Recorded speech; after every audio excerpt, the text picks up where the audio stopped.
I love that your nerdy engineering brain has a whiteboard behind you with all your KPIs written out by hand, organized into columns. Don't think I didn't notice that over there. Yeah, my engineering brain has evolved. I'm less engineering now than I was when I was in school and practicing engineering, but it still shows up. Yeah, I'm sure. I mean, I don't know how it was for you, but I'm sure you had both fitting in and not fitting in at the same time. Does that sound about right? Exactly. So that's interesting. You guys spend all that time kind of coming to a really, really strong offer. I think that's probably one of those big mistakes that I see a lot of people make as well. Curious if you'd share a little bit about like how you guys kind of come to your research to get to your offers, because I'm sure as a brilliant copywriter that you are, that so much of what you do is research and not, necessarily activity that way. Am I correct in that assumption? Or yeah, we do research, and research mainly comes from we do research on a lot of the less about the offers. I think offer creation is more of a skill that's learned than it is doing research, right? Because people only care about the end result, like the benefit. And so I have to pull a lot of that from my client as it relates to that power offer, meaning like, what are you going to provide for your prospects, for your leads, for your audience, right?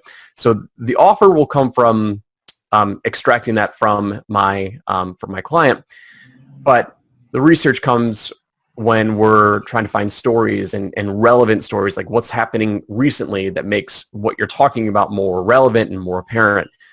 So yeah, I mean, we're doing lots and lots of research. I mean, I have an entire product that's dedicated to doing research. It's called the Webinar Vault, and I literally break down webinars all the time, and I put it in the vault for marketers to check out and understand kind of what process I go through as I research and as I dissect other people's webinars and why they're working so well and the whole 9 yards. So yeah, lots of research does go into it, 100%. That's interesting because, you get the benefit of the wide perspective of not just seeing what works in one market, but what works in all of them and kind of the deeper level principles at work. Curious to know if there's ever been any niches that you got into that just like took a lot longer than others to figure out, or some that were easy, or ones you avoid, or anything like that?